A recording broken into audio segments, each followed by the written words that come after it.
Okay, good morning YouTube and welcome to my channel. Now usually I do Let's Plays and stuff like that, but today we're going to address a different situation. We're going to address bullying.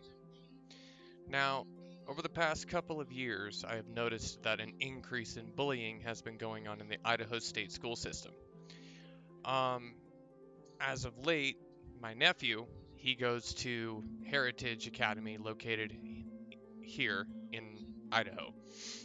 Over the past course of the couple of months that he's been at this school, he has consistently told us all about bullies and verbal harassment and this stuff that's going on in the school districts. And you know it's really bothersome, and it hurts, to hear your family members or your nephews, your nieces, your cousins or stuff like that.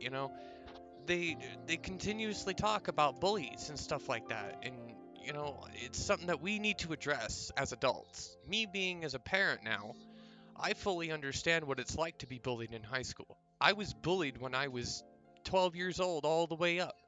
I was stuck inside of a school that they would restrain you and induce physical harm upon you and cause emotional damage and stress. Now, this bullying, verbal harassment, threatening children, and stuff like that, it needs to be addressed inside of our school systems. Um, because this is unacceptable behavior from any standpoint and from any parent. You, as a parent, should listen to your children. You should choose to sit them down and ask them what's going on and take that extra step to make sure that your child is being safe and is being heard and understood in high school, in any school. Now, don't get me wrong, I'm not, the greatest person in the world.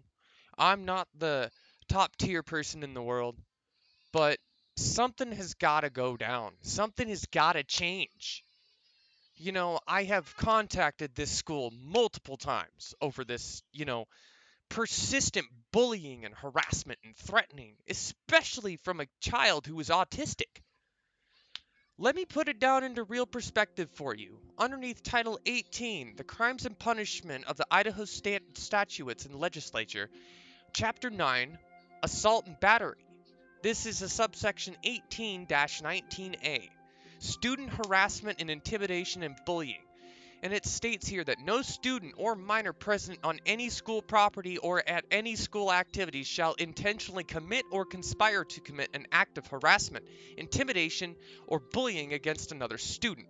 As used in this section, harassment, intimidation, or bullying means any intentional gesture or any intentional written, verbal, or physical act or threat by a student that a reasonable person under these the circumstances should know will have the effect of harming a student, damaging a student's property, placing a student in a reasonable fear of harm to his or own person, or placing a student in a reasonable fear of damage to his or her property, or is sufficiently severe, persistent, or pervasive that it creates an intimidating, threatening, or abusive educational environment for a student. An act of harassment, intimidation, or bullying may also be committed through the use of a landline, car phone, or wireless telephone, or through the use of data or computer software that is accessed through a computer system, or a computer network. Now, here's the punishment for that. A student who is personally violating any provision of this section may be guilty of an infraction. Now, why is it that none of our teachers, none of our principals, nobody in the school system is doing anything about this? This is pathetic. It is truly pathetic in any professional and or standpoint that you as teachers, as principals, as superintendents allow this to continue. You say that there is no bullying in your school. You say that, oh, children are mean. That is that's an excuse. That is an excuse to get out of, a parent being concerned about their children's well-being in the school system. This is unacceptable at any point. And this goes for every school system. I hope and pray that this video that I am trying to make right now over a voiceover is heard and shared. Something has got to give. We wouldn't have school shootings. We wouldn't have students who are mentally and emotionally damaged because parents choose not to take the action and correct the behaviors of those certain individuals. Now, as you can probably hear, my child is in the background. This is the reason why I fear for my child to go into the school system. I fear for my child's safety. I fear that some child or teenager is going to bully my child. And I do not and will not allow my child to suffer emotional damage and mental damage because our school system is not doing anything about this. We need to stand up. We need to voice on how we feel about this.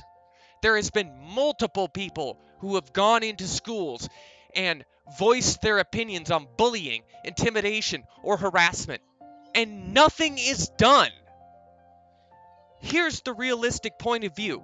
If you're not going to choose to take your child to the side and tell them you need to stop because it is against the federal law, it is against any state statute to allow your child to bully others, to threaten others, to intimidate and harass people.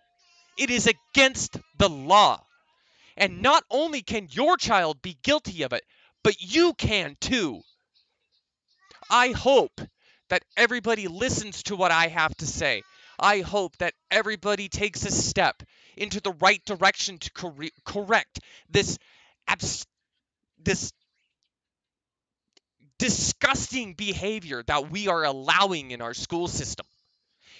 It is nationally embarrassing to know that we have had more shootings in the United States of America than Japan, Russia, China, Ukraine, United Kingdom have ever in combined. It is a national embarrassment to know that our school system is allowing this to continue. Our teachers and principals do not take the extra steps in order to correct this behavior. There is no excuse. The the children are mean. The oh, it's this is fault.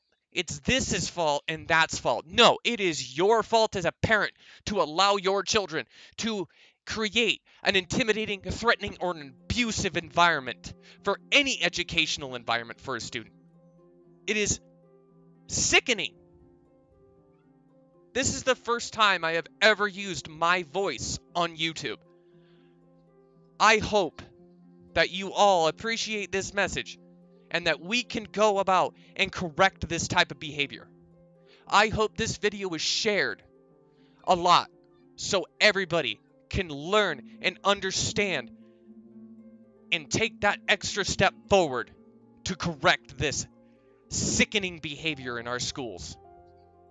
Thank you, YouTube, and have a wonderful day.